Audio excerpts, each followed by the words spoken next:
दो भाइयों की कहानी। संकेत।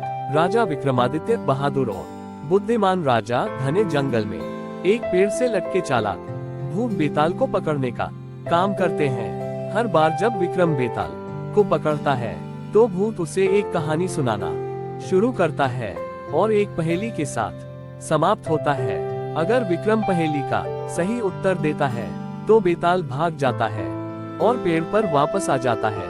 बेताल को सफलतापूर्वक पकड़ने के लिए विक्रम को चुप रहना चाहिए, लेकिन न्याय और बुद्धि की उसकी समझ उसे हर बार पहेलियों का उत्तर देने के लिए मजबूर करती है।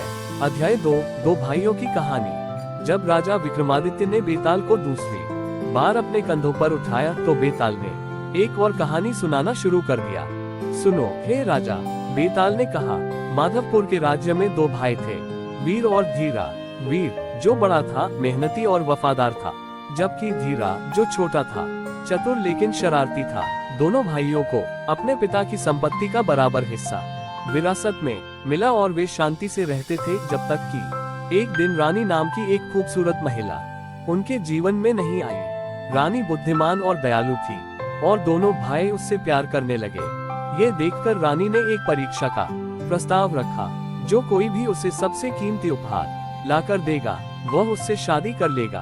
वीर ने अपनी लगन के साथ एक लंबी यात्रा की और एक दुर्लभ रत्न लेकर लौटा जो उसके ईमानदार प्रयास का प्रतीक था। हालांकि धीरा एक साधारण फूल लाया, लेकिन दावा किया कि रानी के लिए उसके प्यार ने इसे अमूल्य बना दिया। जब रानी ने प्रसाद देखा, उसने सभी को आश्चर्यचकित करते हुए फूल चुना। धीरा ने विजयी महसूस करते हुए रानी का दिल जीत लिया, जबकि वीर का दिल टूट गया, लेकिन उसने निर्णय को विनम्रता से स्वीकार कर लिया। बेताल की पहेली। अब मुझे बताओ, हे राजा विक्रमादित्य, भाइयों में से कौन वास्तव में रानी के प्यार का हकदार था और क्यों?